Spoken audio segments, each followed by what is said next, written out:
amis, là, je suis excité en tabarouette pour ne pas dire l'autre mot. Hey, ça, c'est du master, un calvaire. On l'envoie souvent, lui. C'est solide! Lui. Mais lui, il a ta masse. Comme moi, la marche, après ça, toi, les kickers en avant, aïe aïe. Hey, man! C'est lourd! J'arrive de ce côté-là. J'ai 2,5 km de marche de fait. Je fouille pour des panaches, puis j'étais à la recherche en même temps de gros grattages, des grattages primaires, parce que cette année, on s'en vient chasser. À l'apogée de la période des grattages, j'ai trouvé en haut, j'ai relevé une ligne de 5 méga grattages. Mais là, je viens de tomber sur de quoi de solide. Regardez derrière moi, là, une ligne de tir. Ça, c'est une vieille cutline. Cette cutline-là paraît sur Google Earth, mais elle est très sinueuse, elle est très subtile parce qu'elle n'est pas entretenue. Puis elle débouche pas au chemin. La portion où elle donne sur le chemin forestier qui est à l'opposé est fermée. On la voit pas du tout. Donc c'est quand même quelque chose d'assez intéressant. Zéro VTT, zéro présence humaine. Ce qui fait que moi, je m'en retourne de ce côté-là. Je vais aller installer une caméra SpyPoint là-dessus. Je suis à 485 mètres de la route. Fait que c'est un demi-kilomètre de marche, soir et matin, en pente, légère montée. Si c'est vraiment autant productif que je l'anticipe, à cause que de ce côté-là, je suivais une ligne de méga grattage sur presque 600 mètres, au carrefour de plusieurs sentiers, parmi des sites nourriciers. Mais cet automne, il va y avoir un tree stand ici. Puis on va filmer une belle séquence de chasse sur un beau boc mature de l'Alberta. Ici, mon plan A pour la chasse au chevreuil 2021 en Alberta. Mon stand va monter ici. Sur ce côté-là, j'ai une ligne de tir de 650-700 pieds, mais à 250 pieds, il y a un gros grattage primaire. J'ai descendu tantôt l'habitat. J'ai suivi une ligne de grattage, des gros grattages. Sur environ 600 mètres, j'ai répertorié pas moins d'une douzaine d'immenses grattages. Puis ça continue de l'autre côté. Sur ce côté-là, la branche qui penche là-bas d'épinette, il y a un autre grattage primaire, puis de chaque côté, il y a une transition de résineux où il y a plusieurs très gros grattages. Comme vous avez pu le voir, de chaque côté, c'est un couvert de forêt de trempe avec énormément de sous-étages avec la branche, de la feuille de framboisier ainsi que du rosier. Quelques conifères qui fait en sorte que ça a l'air d'un couvert mélangé. Ce chevreuil est très à l'aise de circuler. On a trouvé aujourd'hui, mon frère et moi, une kill zone. On s'en vient ici en 2021. Il va faire tempête, je vous le garantis. La barre est haute, les boys, la classique whitetail, je vous le dis, ça va fesser solide ici en Alberta. Ce matin, je suis dans la zone 6 Nord. C'est mon retour à l'arc. Ça fait 11 ans que j'ai pas chassé à l'arc. Je m'en viens dans l'objectif de prélever une biche adulte. Donc, je suis excité, puis c'est fou, j'ai 49 ans. Ça fait 30 ans que je chasse le chevreuil.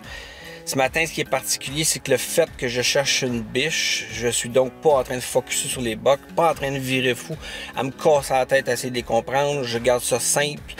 Je m'en viens dans un corridor où j'ai aménagé un faux grattage. J'ai des biches matures qui passent relativement régulièrement. J'ai pas de grosse attente pour la journée. Je m'en viens passer du bon temps en forêt.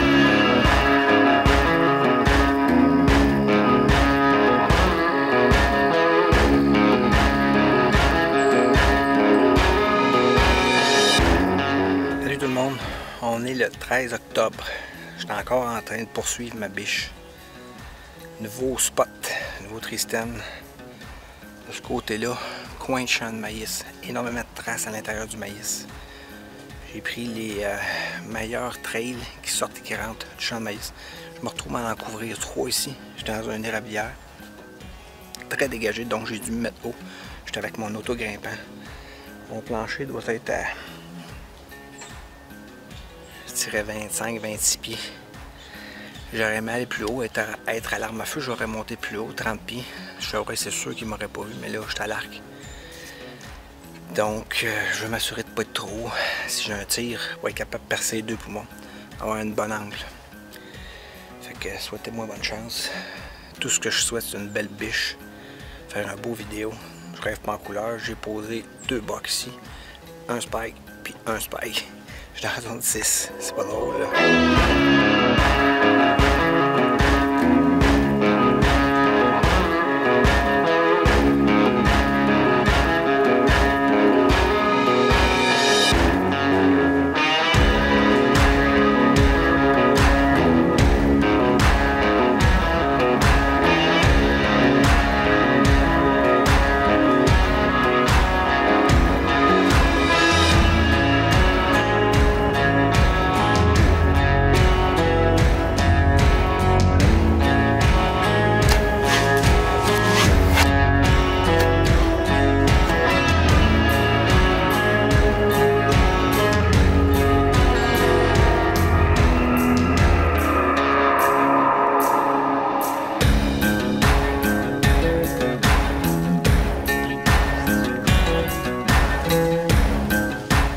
Bon ben je viens de revisionner les images vidéo, je l'ai même pris en image de mon téléphone, j'ai passé au-dessus, elle a droppé un peu, puis mon tir était haut. Je la pensais plus loin qu'elle était.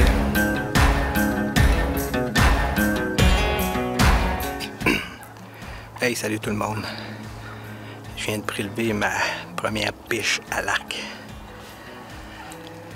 Je suis super content. Pas filmé par contre, elle avait pas assez de lumière dans les 10 premières minutes légales. Puis ce qui m'est arrivé hier, la shot était trop belle, trop proche, je l'ai pris.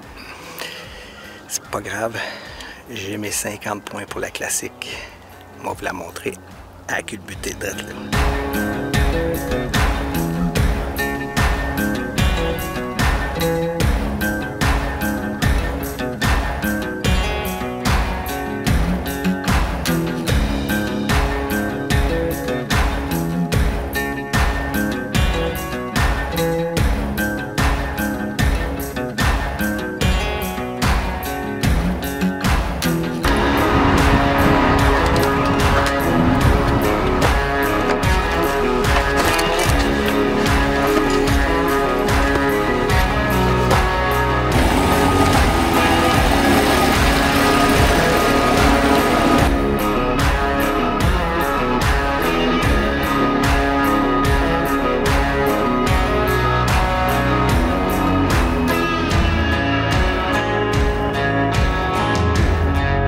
La barre est haute, les boys, la classique Whitetail, je vous le dis, ça va fesser solide ici en Alberta.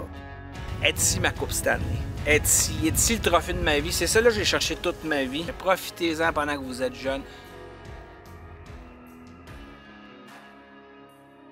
Ce matin, 4 novembre, Alberta, c'est le début de notre prospection. À vrai dire, non, parce qu'hier, on a relevé à noirceur, brunante et noirceur, 5 caméras, on était trop excités. On a relevé quelques beaux spécimens, rien de majeur par contre, là, pour dire on a capoté. Puis si je m'exprime en disant on, c'est que je suis un gars d'équipe, hein, puis je suis un gars de groupe. Puis je fais tout ça avec mon chum Alexis qui vient comme caméraman pour la tournée. Il est arrivé 2 jours d'avance comme moi pour préparer. Fait que j'aime bien ça inclure les gens parce que les gens participent, s'impliquent. Fait que c'est ça. Là, on s'en va vérifier il doit me rester 25 caméras environ. On s'en va vérifier les autres spots pour vérifier où sont les plus gros sujets sur les grattages parce qu'on est dans la période folle des grattages. Là, on s'en va vérifier mon plan A. C'est une cut line, une ligne d'exploitation ou d'exploration pétrolière, gazéifière, qui est refermée avec les années. Elle n'est pas visible de la route. On peut voir ici à l'arrière-place, aussitôt qu'on rentre, ça se dégage un peu. C'est un endroit que j'ai découvert en prospection avec mon frère au mois de mai. Mon frère et moi, on prospectait à grande distance tout en faisant de la chasse au panache. On l'a trouvé quasiment simultanément. On l'a trouvé de mon côté, je suivais une ligne de grattage qui suit une transition de conifères. Puis je relevais pour moi une douzaine de gros grattages. Puis là, je suis tombé dans la cut line, il y avait encore des gros grattages. Vraiment un beau spot, une forme d'entonnoir naturel. C'est mon plan A parce que, en plus, le signal cellulaire fonctionne à une certaine place, puis j'ai une caméra qui m'a transmis déjà des photos d'un 160, puis de quelques autres sujets quand même respectables. Mon frère est venu relever les caméras au mois d'août, puis on a un 6x6 qui score selon nous autres brut plus de 170. Dur à dire, il est en velours. C'est mon plan A, mais là, on vient d'aller vérifier une autre place où j'ai fait photographier les 2 gros 6x6. Fait que là, j'ai le choix, ici ou là-bas. L'avenir nous le dira. Fait que venez-vous-en, on s'en va vérifier ça. Ça a bien l'air que ça risque d'être difficile à choisir parce qu'effectivement, les primaires, j'avais trouvé au mois d'avril, mais ils sont ouverts solidement pour ça. Puis il y en a deux autres qu'on vient de passer direct là.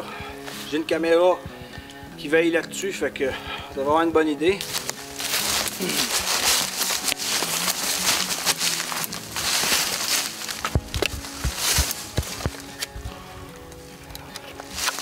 Je m'en avais dit, ça marche pas. Si elle n'a pas marché, je pique une crise. Elle est encore ouverte, elle marche. Qu'est-ce que tu? On se prépare à capoter. Ou ne pas capoter. Je souhaite quasiment qu'il n'y ait pas trop de gars. Parce que choisir, c'est difficile. Qui choisit prend pire. Puis si je viens pas ici, je sais qu'un de mes chums va venir. Je suis un gars d'équipe, j'aime ça que mes chums soient des beaux, mais tu sais, quand on a une place qui me tient à cœur, mais avec les gros que je pose à l'autre place, c'est ça le dilemme de la chasse. Donc là, je regarde ça sur mon tel. Oh! Bon, ça, c'est nous autres. Ça, c'est un beau box sur le grattage. C'est un genre de 2,5, rien pour tirer une balle. Regarde la drop à droite, c'est le gros 8 avec la drop. Regardez ça. C'est-tu pas fatigant, ça? Il y a un autre kicker de l'autre bord. Lui, il est passé à 13h16 le 31 octobre. Ah, tabarouette, ça va aller capoter. Un autre beau gros mature. Ah non, c'est encore lui avec la drop. Hey, il est large, man! 10h le 31. Le 160. Ça, c'est un 6x5. Celui qui la drop, le bit. Ah, il est beau cheval là. Fatigant là. 1, 2, 3, 4, 5. Le 6x6 à 7h30. Le 23 septembre. C'est vieux ça. Il est quand même dans le coin. À date, j'ai pas de surprise. Je les ai toutes en photo sur ma caméra cellulaire. Bon. Faut le soleil, hein? Non, c'est correct. Ce qui fait que ça part mal. Ça part mal pour que je fasse un choix éclairé en étant confiant de faire le bon. Un 8 points d'à peu près 24 pouces de large avec une drop de 8 pouces. Un 160. Un 6x6. Ou chasser 2 6x6. Puis là, ici, j'ai encore 4 caméras à vérifier. Misère. Hey, honnêtement, je m'adresse à vous autres, ceux qui regardent la vidéo, je me plains pas, là. Loin de là, je suis content. Mais ça reste que quand on vient ici, on voudrait tellement être partout, on voudrait se cloner pour chasser 2 ou 3 places en même temps. Puis quand on est maniaque, ben c'est ça qui nous hante tout le temps. Vous voyez, c'est spécial ici. C'est du chevreuil forestier. Puis il bouge majoritairement de jour. Là, il est 12h30. Le chevreuil est en plein milieu de la côte-laine. À l'air d'une biche, Alexis le voit bien dans l'objectif. Il y a une caméra vis-à-vis ça, il y a un gros grattage. On va peut-être l'avoir dedans. Mais juste pour dire, le chevreuil ici, en milieu forestier, il mange majoritairement le jour. Bon, ben ça qui devait arriver, arriva. Cauchemar, je sais pas où me placer. Je sais où me placer. Mon plan A, excellent. J'ai un beau 8 points très large, très beau. Ce qu'on n'a pas énormément parce que c'est rien qu'un 8, mais il y a une drop d'à peu près 8 pouces en arrière. Il est extrêmement beau. Il est relativement régulier dans le secteur ici. Je l'ai de jour au grattage ici, je l'ai de jour sur un autre grattage en haut. Il passe dans le secteur. Qui choisit pas en pire, là, il faut que je pense. Ici, c'est dans mon spot A. Mon cœur, mon feeling me dit de venir ici. Mais les data, les informations, puis ma rage de chasseur me dit d'aller à l'autre place. Il me reste à vérifier les spots à mes chums, 2 entonnoirs, puis après ça, on va être obligé de prendre une décision.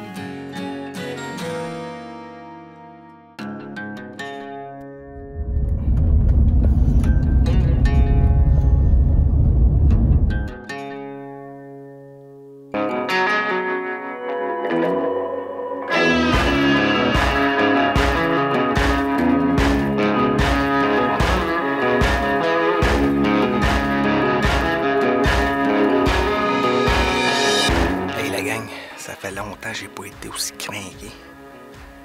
C'est fou, shake. Je suis excité. La journée va être longue. J'ai mal dormi. Faut pas que je dorme. Il y a des passages ici en plein midi.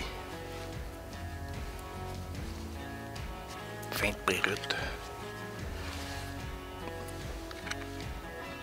On va faire une coupe de colle de biche.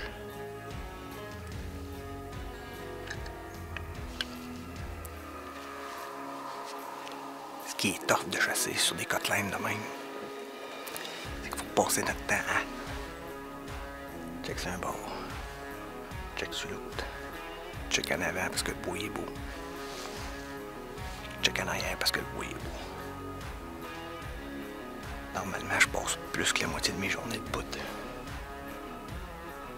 Peut-être un peu moins aujourd'hui parce que, comme je disais, je suis fatigué.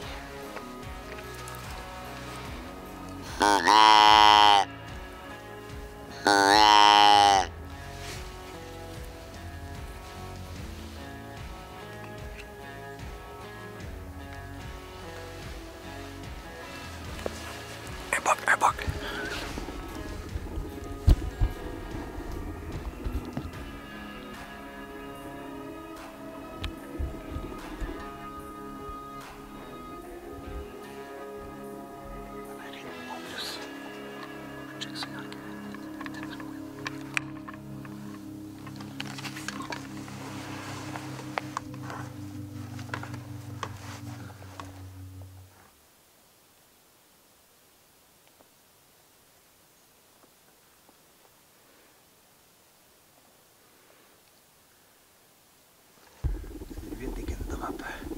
Merde.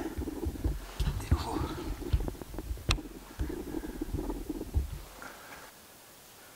Qu'est-ce que je fais? Eh merde. Oh, tabarnak.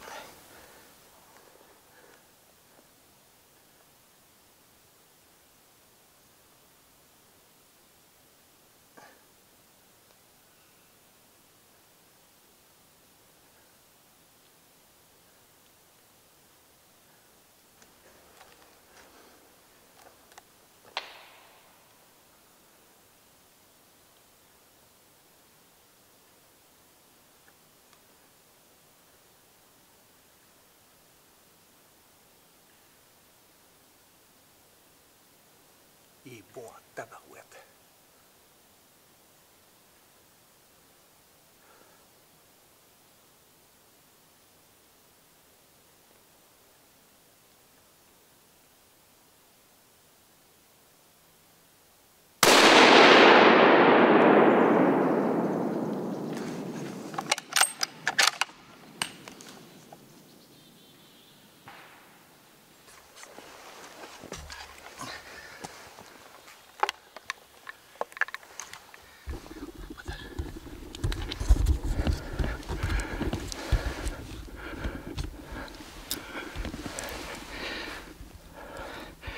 Et merde, ça n'a pas d'allure. 1h15 dans l'arbre. Je l'ai coffré comme faux, là. Je suis pas mal sûr. J'ai entendu verser en plus. Hey, j'aurais pas chassé longtemps. Essayant des target buck. Il est beau en tabarouette. Et misère. Tabarouette. Ouh. Écoutez, il était de face, il était débile dans le télescope. Je l'ai laissé niaiser un peu au grattage. Puis quand il s'est viré de côté, j'ai vu à drop. Merde! Trop beau. Trop beau pour laisser ça aller. Il fait tant de millage, tant d'efforts. Venir ici au printemps, 7 jours installés, 35 caméras, marcher 120 km. Pour tirer ça à 1h15 de chasse. C'est pas grave, j'ai d'autres gars, je vais pouvoir aller filmer. Écoutez, c'est pas compliqué. Je capote. Hey la gang, pendant que j'attends mes chums, j'attends mon host, puis mon chum Alexis, avant de descendre pour aller voir ça ensemble. J'ai revisionné la bande vidéo. Malheureusement, il est filmé, là. Mais si vous allez constater la difficulté de se filmer seul, il était bien en focus jusqu'à ce qu'à un moment donné, je recadre la caméra. Moi, je suis à genoux sur mon stand pour prendre une shot à côté. Je regarde dans l'écran LCD pour être capable de le cadrer comme il faut. Malheureusement, en focus automatique, je l'ai perdu un peu. il est un peu flou, comme vous pouvez voir pour la shot. On va perdre un peu des points dans le classique. Mais c'est ça la difficulté seule. Là, il m'a donné du temps en masse. Mais malheureusement aussi, j'ai 49 ans, approche 50. Ma vision baisse extrêmement vite. J'étais pas capable de voir sur l'écran LCD qui n'était pas en focus. On voit la shot, on voit l'impact, mais il est pas net. C'est plate pour moi, je perds des points, probablement. C'est un petit peu plate pour vous autres aussi, parce que la shot n'est pas aussi grandiose, mais c'est ce qui arrive. Bon, ben là, que mes chums sont arrivés, on va aller voir ma bête. Je vais te faire une belle surprise, peut-être plus gros. D'où la petite inquiétude, mais il y a une chose qui est sûre, comme mon frère dit tout le temps, je vais l'aimer. Fait que là, on s'en va ensemble. J'ai la chance d'avoir un chum qui va m'aider, pas m'aider, mais il va filmer ma descente. On s'en va voir ça. Oh,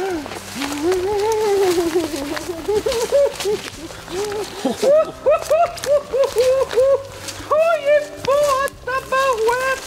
Est-ce qu'il est beau, mes amis? Tabarouette, tabarouette!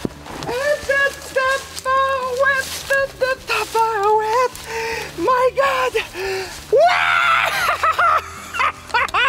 Il est plus gros que je pensais! Ouais, monsieur! Ah ben! Hey, man! Tabarouette! Ouais.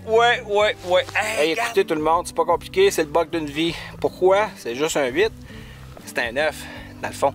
C'est un vrai 9, mais c'est un frame de 8 avec une drop de peut-être 7 ou 8 pouces, je ne vais pas mesurer encore. J'ai tiré ça à 550 ou 600 pieds approximatif. Une belle shot, il n'a pas fait 100 pieds, même pas. Cet animal-là n'a pas souffert.